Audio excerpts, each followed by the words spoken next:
ஓம் சாய்ராம். என் அன்பு செல்லுமே, என்னுடைய அழகான தங்கமே, உன்னுடைய யோசனைகள் எல்லாம் புரியாமலா நான் இங்கு அமர்ந்திருக்கிறேன்? உன்னுடைய அனைத்து விஷயங்களும் எனக்கு புரியும். நீ எதை நோக்கி உன்னுடைய வாழ்க்கையில் ஓடிக்கொண்டு இருக்கிறாய், என்னென்ன உன்னுடைய வாழ்க்கையில் தேவை என்பது அனைத்தும் எனக்கு தெரியும். உன்னுடைய வாழ்க்கையில் எதுவும் உனக்கு தெரியாமலோ உனக்கு பிடிக்காமலோ உன்னுடைய வாழ்க்கையில் அசிங்கமான விஷயத்தையோ நான் தரமாட்டேன். எல்லாம் உனக்கு பிடித்து எல்லாம் உன்னுடைய வாழ்க்கையில் ஒத்து போகும் விஷயங்களை மட்டும்தான் நான் கொடுப்பேன். அலட்சியம் இங்கிருக்கும் பலருக்கு வாழ்க்கையில் அலட்சியம். வாழ்க்கையில் என்ன செய்ய போகிறோம் என்று தெரியாது. ஆனால் ஒரு தெய்வ மனம் இறங்கி வந்து நீ இந்த விஷயத்தை செய், அந்த விஷயத்தை செய், இந்த விஷயம் செய்தால் முன்னேறுவாய், அந்த விஷயம் செய்தால் முன்னேறுவாய் என்று சொன்னால் அந்த தெய்வத்தை அலட்சியம் செய்வது. அப்படித்தான் நீயும் ஒவ்வொரு நாளும் அலட்சியம். தெய்வத்தை அலட்சியம் செய்தால் எந்தளவுக்கு பாவம் என்று தெரிந்தும் அலட்சியம். உன்னுடைய வாழ்வில் எல்லா நிமிஷத்திலேயும் வாழ்க்கையில் அலட்சியம். அலட்சியத்தோடு எப்பொழுதுமே இருக்காதீர்கள். உங்களுடைய வாழ்க்கையில் நலங்களும் வளங்களும் நிறைய வரும் நேரம்தான் இது. நீங்கள் தொடர்ந்து வாழ்க்கையில் இன்பத்தோடு இருப்பீர்கள். புரிந்ததா? இன்றைய நாளை வைத்தோ இன்றைய நான் சொல்லும் விஷயங்களை வைத்தோ எதையுமே நீங்கள் இப்படிதான் இருக்கும் அப்படிதான் இருக்கும் என்பதை நீங்களாகவே முடிவு செய்யாதீர்கள். கொஞ்சம் முடிவெடுங்கள். உங்களுடைய வாழ்க்கையை ஒரு படம் போட்டு காட்டவில்லை, வெறும் வார்த்தையால் உங்களுடைய வாழ்க்கை இப்படிதான் இருக்கும் என்பதை சொல்கிறேன். அப்படியே சொல்லும் என்னுடைய வார்த்தைகளை நம்புங்கள். நம்பி உங்களுக்கான நல்ல விஷயங்கள் அனைத்தும் நல்லதாகவே நடக்கும் என்று நம்புங்கள். உங்களுக்கு என்னென்னலாம் தேவைப்படுமோ, உங்களுடைய வாழ்க்கையில் என்னென்னலாம் அவசியமோ எல்லாமும் நல்லபடியாகவே நடக்கும். காலம் நிச்சயம் உன்னுடைய அனைத்து விதமான கவலைகளுக்கும் பதில் கொடுக்கும். உன்னுடைய கவலைகள், உன்னுடைய மனக்குழப்பங்கள் அனைத்தும் இன்றோடு முடிந்தது. உன்னுடைய கவலைகள் எப்பொழுதும் தொடர்ந்து கொண்டே இருக்காது. உன்னுடைய கவலைகள் எல்லாமும் முடிந்தது. உன்னுடைய கவலைகள் முடிந்து சந்தோஷங்களோ துவங்கிவிட்டது. இப்பொழுதுதான் நீ சந்தோஷமாக இருக்க வேண்டும்.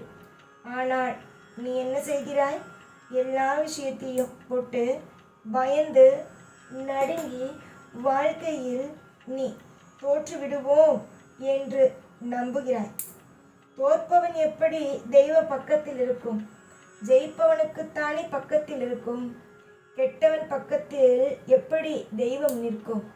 அவன் வாழ்க்கையில் ஒரு கெட்டவன் ஜெயிப்பது போல இருக்கும். ஆனால் அவன் எப்படி ஜெயிப்பான் தெரியுமா? குறுக்கு வழியில். அதனால் அவனுக்கு பெரிய பெரிய நஷ்டங்கள் தான் வரும், பெரிய பெரிய மனபாரங்கள் தான் வரும். புரிந்ததா? நீ என்றுமே நீயாக இரு.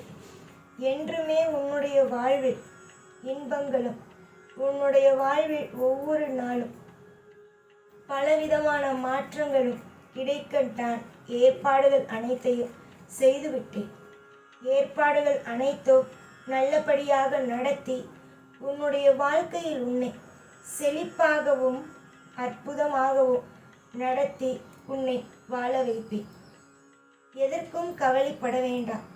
யோசித்து சிந்தித்து ஒவ்வொரு விஷயத்திலேயும் நான் சொல்லும் விஷயத்தை மனதில் வைத்து கொண்டு செயல்படு. நீ செய்யப்போகும் விஷயங்கள், இனிமேல் செய்யப்போகும் விஷயங்கள் ஒவ்வொன்றும் இன்பத்தையே உன்னிடம் சேர்க்கும். இதுவரைக்கும் எது வேண்டுமானாலும் உன் வாழ்க்கையில் நடந்திருக்கலாம். உன்னுடைய வாழ்க்கையில் எது வேண்டுமானாலும் தவறான விஷயங்கள் கிடைத்திருக்கலாம். ஆனால் இனி வரும் காலத்தில் உன்னுடைய வாழ்க்கை அற்புதமாகவும் அதிசயமாகவும் நடக்கத்தான் போகிறது. வெறுக்காதே. யாரையும் எப்பொழுதும் எல்லா நாளும் வெறுக்காதே. வெறுத்து உன்னுடைய வாழ்க்கையில் கஷ்டம் என்ற ஒன்றை மனதுக்குள் வைத்தும் கொள்ளாதே. வாழ்க்கையில் எல்லாம் நலம், எல்லாம் வளம், எல்லாம் தேவைகளுக்கு கிடைக்கும். இதுதான் இப்பொழுது இருக்கும் உன்னுடைய வாழ்க்கை. இப்பொழுது உன்னிடம் எதுவுமே இல்லாமல் விரக்தியோடு உன்னுடைய வாழ்க்கையை கடப்பதற்கு நீ பெரிய அளவில் போராடலாம். ஆனால் கூடிய சீக்கிரத்தில் உன்னுடைய வாழ்க்கையில் நாம் இதற்கு தானா போராடினோம், கொஞ்சம் நன்றாக யோசித்திருந்தோம் என்றால் வாழ்க்கையில் நல்லது நடந்திருக்குமே, கொஞ்சம் நம்ம தெய்வத்துடைய பேச்சை கேட்டிருந்தால் நல்லது நடந்திருக்குமே என்று நீ நினைக்கும் அளவுக்கு உன்னுடைய வாழ்க்கை எல்லாம் திருப்தியாகவும் அற்புதமாகவும் நடக்கத்தான் போகிறது. தொடர்ந்து முயற்சி செய், நான் இருப்பேன். தொடர்ந்து முயற்சி செய்பவர்களுடைய வாழ்க்கையில் நான் இருப்பேன். முயற்சி செய்பவன் ஒரு நாளும் ஒரு பொழுதும் தோல்வி அடைவதல்ல, எல்லா நாளும் ஜெயிக்கிறான். முயற்சி செய்பவன் எல்லா கிழமையிலேயும் எல்லா தினத்திலேயும் அவனுக்கு ஓய்வில்லாமல் அவன் போராடி கொண்டு இருக்கிறான். நீ போராடு, உன்னுடைய வாழ்க்கையிலும் எந்த குறையும் வராது. நீ ஜெயிக்கப் போவது உறுதி. அதை மற்றவர்கள் வேண்டுமானால் உன்னுடைய வாழ்க்கையில் நீ ஜெயிக்க மாட்டாய், தோற்று போவாய், தேவையில்லாமல் முயற்சி செய்கிறாய், அப்படி இப்படி என்று அவரவர்கள் வாய்க்கு வந்தது போலெல்லாம் பேசுகிறார்கள். ஆனால் நான் உன்னுடைய வாழ்க்கையில் ஒவ்வொரு திட்டங்களிலேயும் ஒவ்வொரு விஷயங்களிலேயும் ஒவ்வொரு திட்டத்தையும் அற்புதமாக போட்டு வைத்து ஒவ்வொரு காரியத்தையும் சிறப்பாகவே அமைத்து உனக்கு கொடுப்பேன். எதுவும் கவலை இல்லாமல் பொறுமையாக செயல்பட்டால் எல்லாம் நல்லதே நடக்கும். இந்த வாக்கின் மூலமாகவே உன்னுடைய வாழ்க்கையில் என்னென்னலாம் நடக்கும், என்னென்ன விஷயத்தையெல்லாம் நீ எதிர்கொள்ள வேண்டும், என்னென்ன விஷயத்தை எல்லாம் உன்னுடைய வாழ்க்கையில் நீ செய்ய வேண்டும், இதுவரைக்கும் என்ன செய்தாய், இதற்கு பிறகு என்ன செய்ய வேண்டும், உன்னுடைய வாழ்க்கையில் தானாக என்னென்னலாம் நடக்கும் என்பது எல்லா விஷயத்தையும் சொல்லிவிட்டேன். இதற்குமே என்ன வேண்டும், எல்லாமும் உனக்கு நல்லது தான், எல்லாமும் உன்னுடைய வாழ்க்கையில் அருமையானது தான், எல்லாமும் உன்னுடைய வாழ்க்கையில் சிறப்பானது தான். இன்று கஷ்டமாக இருக்கும், நாளை நாம் அன்று செய்தது சரிதான், அன்று தெய்வம் நம்மளை இந்த மாதிரியான வாழ்க்கைக்குள் தள்ளியது சரிதான் என்று உன்னுடைய மனமே சொல்லும் அளவுக்கு உன்னுடைய வாழ்க்கையில் எல்லாம் நல்லதாகவே நடக்கும். எப்பொழுதும் உன் கூடவே இருப்பேன். இந்த சாய்நான். ஓம் சாய்ராம்.